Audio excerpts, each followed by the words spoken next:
Saat si ibu pembersih sedang bekerja, tiba-tiba melihat putrinya berjalan melewati dengan gaun pengantin. Ini membuatnya sangat terkejut. Dia bingung, mengapa putrinya menikah hari ini, padahal dia sama sekali tidak tahu. Maka dia bersiap mengikuti putrinya masuk ke ruang utama untuk mencari tahu. Namun tak disangka, saat pergi, tanpa sengaja, menjatuhkan jam saku yang dibawanya. Hal ini menarik perhatian direktur. Ketika dia membuka jam saku, melihat foto bersama di dalamnya, barulah dia terkejut menemukan bahwa ibu pembersih di depannya adalah ibunya yang dicarinya selama bertahun-tahun. Ternyata, 12 tahun yang lalu, direktur dan adiknya didiagnosis penyakit yang sama. Jika tidak diobati dengan cepat, akan membahayakan nyawa. Namun semua tabungan keluarga hanya cukup untuk biaya satu orang. Gadis itu yakin ibunya pasti akan memilih adik laki-laki. Namun dia tidak ingin mati. Dia bahkan mengajak kakaknya ke atas gunung. Kemudian dia mendorongnya ke bawah. Putri dan putra sama saja. Saya harus mengobati semuanya. Pada saat itu, tetangga sebelah tiba-tiba masuk, memberitahu wanita itu tentang anak laki-lakinya. Tidak diketahui apakah dia hidup atau mati setelah jatuh dari tebing gunung.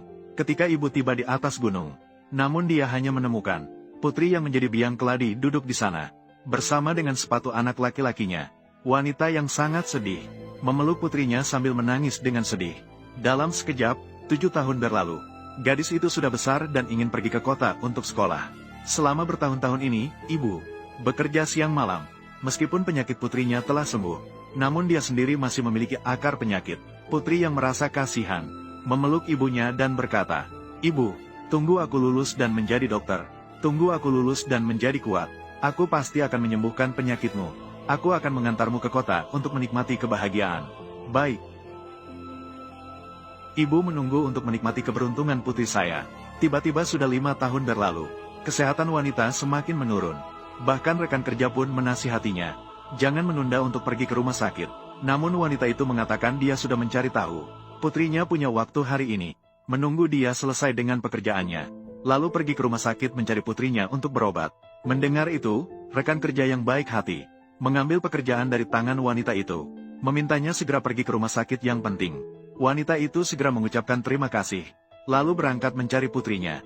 Tidak disangka, baru sampai di depan pintu rumah sakit, tiba-tiba bertabrakan dengan sebuah mobil.